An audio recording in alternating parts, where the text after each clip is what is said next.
स्वानंद पटवर्धन सांगली. काय बोलता पब्लिक, मजेमेशी का? नमस्कार मंडळी, पुन्हा एकदा तुमचं आमच्या ब्लॉगमध्ये हार्दिक स्वागत आहे. आज तर आपल्या मनमाडला होणार होती शेवटची फायनल. तर फायनल पाहण्यासाठी आम्ही आलो होतो. आज होते प्रमुख पाहुणे आपले प्रो कबड्डीचे स्टार प्लेअर आकाश शिंदे. मग आम्ही प्रवेशद्वारमधून पुढे गेलो होतो. आज होती भरपूर गर्दी, कारण की आज होती फायनल. त्यामुळे आम्ही पुढे गेलो. तेवढ्यात आपली परभणी टीम एंट्री मारली होती ग्राउंडवर. त्यांना पहिलाच पुकार दिलेला होता. त्यानंतर अशा ठिकाणी बसावं म्हटलं की तिकडं आपल्याला आजूबाजून सर्व व्यवस्थित दिसेल. मग काय, त्यानंतर आम्ही बसलो आणि इकडे चालू होती सांगली आणि पुणे जिल्ह्याची चांगली कडक मॅच. आणि त्यावेळेला आकाश भाऊला आपण ब्लॉगमध्ये घेऊन टाकलं.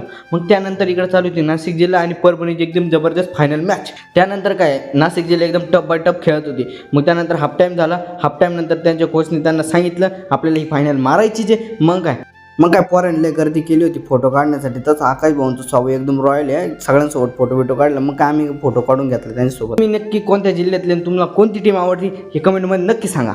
स्वानंद पटवर्धन सांगली. काय बोलता पब्लिक, मजेमेशी का? नमस्कार मंडळी, पुन्हा एकदा तुमचं आमच्या ब्लॉगमध्ये हार्दिक स्वागत आहे. आज तर आपल्या मनमाडला होणार होती शेवटची फायनल. तर फायनल पाहण्यासाठी आम्ही आलो होतो. आज होते प्रमुख पाहुणे आपले प्रो कबड्डीचे स्टार प्लेअर आकाश शिंदे. मग आम्ही प्रवेशद्वारमधून पुढे गेलो होतो. आज होती भरपूर गर्दी, कारण की आज होती फायनल. त्यामुळे आम्ही पुढे गेलो. तेवढ्यात आपली परभणी टीम एंट्री मारली होती ग्राउंडवर. त्यांना पहिलाच पुकार दिलेला होता. त्यानंतर अशा ठिकाणी बसावं म्हटलं की तिकडं आपल्याला आजूबाजून सर्व व्यवस्थित दिसेल. मग काय, त्यानंतर आम्ही बसलो आणि इकडे चालू होती सांगली आणि पुणे जिल्ह्याची चांगली कडक मॅच. आणि त्यावेळेला आकाश भाऊला आपण ब्लॉगमध्ये घेऊन टाकलं.